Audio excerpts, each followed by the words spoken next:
जैसे मोहम्मद पैगंबर के बारे में चलता है कि मोहम्मद पैगंबर ने 9 साल की लड़की से विवाह कर लिया, आयशा से, ठीक। और उसी तरीके से चलता है भगवान राम के बारे में। अगर तुम एक पक्ष पढ़ो, भगवान राम ने 15 साल की आयु में 6 वर्ष की सीता से शादी की थी, पढ़ा नहीं होगा आपने। लेकिन भगवान, अब देखो, भगवान ने 6 वर्ष से करी, एक पैगंबर ने 9 वर्ष से करी। ना पैगंबर के वक्त तुम मौजूद थे, ना राम के वक्त हम मौजूद थे। भगवान की लीला भगवान जाने। हम आज कई सौ साल बाद इस बात पर बहस करें कि उनने शादी करके गलत किया, तो हमसे बड़ा मूर्ख कौन है और हम झगड़ रहे हैं उसको लेके। महात्मा गांधी भी विलन है किसी किसी के लिए, लेकिन किसके लिए? जो आरएसएस का और नाथूराम गोडसे का समर्थक है। अगर नाथूराम गोडसे के समर्थक ने किताब लिखी है ना, तो उसके लिए महात्मा गांधी बहुत बड़े विलन है। अमेरिका पूछता है महात्मा गांधी को, ब्रिटेन पूछता है महात्मा गांधी को, रशिया पूछता है महात्मा गांधी को। भारत के, दुनिया के बड़े बड़े देश महात्मा गांधी का पूजन कर रहे हैं, और हमारे देश के आरएसएसवादी लोग जो महात्मा गांधी का विरोध में लिखते हैं। अगर हम देश में एक तिरंगे के नीचे खड़े होना सीख जाए ना, हमारे दिमाग से मंदिर और मस्जिद निकल के साइड फेंक जाएगा। गलती यही है कि तुम तिरंगे की जगह भगवे के नीचे खड़ा होना चाहते हो। अगर मोदी नहीं रहेंगे तो सनातन नहीं रहेगा, इनका कहने का मतलब यह है। तो भैया, तो तुम्हारा धर्म सही मायने में अगर राजनीति का शिकार है तो तुम्हारा धर्म सच में बहुत छोटा है। अगर तुम्हारा धर्म मोदी जी का मोहताज है, एक तुम्हारी धार्मिकता मोदी जी की मोहताज है, तुम्हारा धार्मिक होना योगी जी का मोहताज होना, तो शक है मुझे तुम्हारी धार्मिक होने पर, शक है मुझे तुम्हारी भगवान के प्रति आस्था होने पर। हो सकता है तुम आज गर्व महसूस करो कि देश हिंदू राष्ट्र हो जाए, धर्म के नाम पर देश को एक वो ले लो कि टैग ले लो, लेकिन कहाँ खड़ा है? 57 मुस्लिम देश हैं। कौन सा प्रतिनिधित्व करते हैं 57 मुस्लिम देश? सारे धर्म के नाम पर है। किस देश का यहाँ पर बहुत बड़ा नाम है? अगर देश पूरी दुनिया में किसी का नाम है तो भैया वो अमेरिका है, जो डेमोक्रेटिक राष्ट्र है। पूरी दुनिया में सुपर पावर में नाम आता है तो रशिया है, ठीक है, जो धर्म की फिलॉसफी से बहुत ऊपर उठ चुके हैं, और वहाँ पर सिर्फ एजुकेशन की बात होती है, टेक्नोलॉजी की बात होती है। और हमारे देश में क्या चल रहा है? मंदिर मस्जिद। एक पुलिस वाला चलते हुए नमाज पढ़ने वाले व्यक्ति को लात मारता है, तो ये जहरी तो है उसके आदमी में, क्योंकि उसने संवैधानिक पद का गलत इस्तेमाल किया। अगर उसके मन में कानून की बात होती, संवैधानिक तरीका होता, चलो बैठ गए, वो बाद में कागजी तौर पे मुकदमा लिख देता, कार्रवाई कर देता, ये लीगल तरीका था, और जो सजा होती कानूनी तौर पर उसे होती। अगर गलत भी किया था, ये अधिकार उसको किसने दिया कि वो लात मार दे? ये तो अंग्रेजी शासन हो गया। अंग्रेजों ने मंगल पांडे के कंधे पे मारा था, और सुनो, धनानंद ने चाणक्य के कंधे पे लात मारी थी। तो ये तो वही हो गया सेम। तो हम कहाँ चले जा रहे हैं और कौन सा देश दे रहे हैं मोदी जी? बताओ। बोलेंगे इन्होंने कहे हैं कि महाभारत में हिंदू मुसलमान से लड़ाई नहीं हुआ। सही कहे इन्होंने, सही कहे, लेकिन वो मोहम्मद गोरी कौन था? औरंगजेब कौन था? सुनो सुनो सुनो सुनो सुनो, जो आकर के हमारे 500 हजारों साल पहले आकर के हमारे देश पर शासन किया, और शासन करने के बाद हमारे जो धरोहर थे हिंदुओं की, मंदिरें थी, सबको नष्ट कर दिया और उस पर मस्जिद की स्थापना करी। भाई, ऐसी बात नहीं है। कहना तो आसान है, लेक्चर देना तो आसान है, लेकिन उस पर सोचना और बात करना बड़ा कठिन है।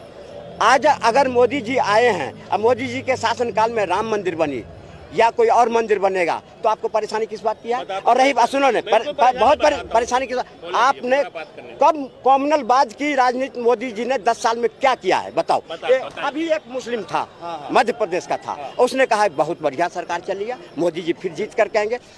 क्यों? उसका विचार देश के प्रति सकारात्मक है, उसको अपनी कौम के नहीं, देश के प्रति सकारात्मक। ऐसी सकारात्मक सोच वाला मुस्लिम अगर देश में हो जाए तो गंगा जमुना बह जाएगी। लेकिन उसको बहकाने वाले ऐसे ऐसे लोग हैं जो मोदी जी पर आरोप तो लगा तो देते हैं, कॉमनल बार करते हैं, ये करते, वाह, आप मोदी जी की तारीफ करना शुरू कर दोगे, कह देगा कल से पत्थर मारो कमरियों पे, कह देगा नमाज पढ़ो रोड पे, और जो युवा को पत्थर देगा मारने के लिए, तब तो आप खुश हो जाएंगे। उनकी कोई तारीफ नहीं करता था, तारीफ कर रहा हूं, पहले कोई बुराई भी नहीं करता था। सुनो, तुम ये कह रहे हो मोहम्मद गोरी, औरंगजेब, मंदिर बन रहा, तो क्या दिक्कत है?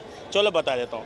भारत में है 2 मिलियन से ज़्यादा मंदिर, 20 लाख से ज़्यादा मंदिर हैं, 3 लाख से ज़्यादा मस्जिदें भारत में, जो कि पूरी दुनिया में नहीं है कहीं भी।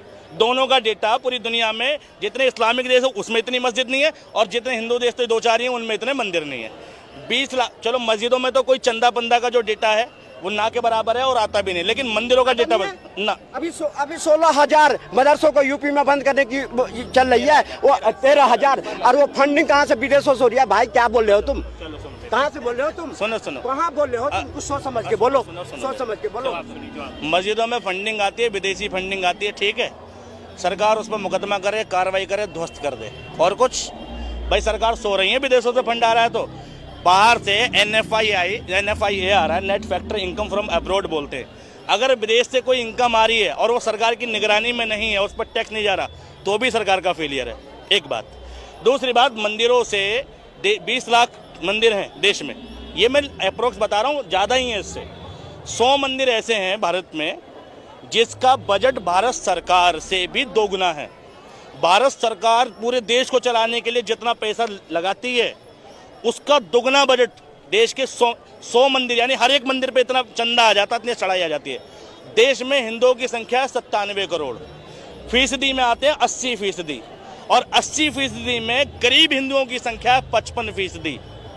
उन हिंदुओं के लिए उस मंदिर ने उन हिंदुओं के लिए सनातनी सत्य है ना, देश में सनातन की जय है, देश हिंदू राष्ट्र की ओर है।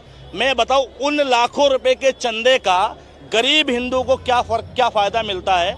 और मैं कह रहा हूं अगर वो मंदिर चाहे मात्र 3 महीने के अंदर देश के हर एक गरीब से गरीब हिंदू को करोड़पति बना सकते हैं चाहे तो, मगर क्योंकि वो कुछ मंदिर उसमें सरकार के अधीन है जिसमें सरकार पैसा डकार देती है, और कुछ उद्योगपति, ठीक, और देश में सारा पैसा सिर्फ चंद लोगों के हिस्से ही आता है। ठीक है, मंदिर से तकलीफ नहीं है, लेकिन मंदिर के नाम पर जो देश को ठगा जा रहा है उससे तकलीफ है।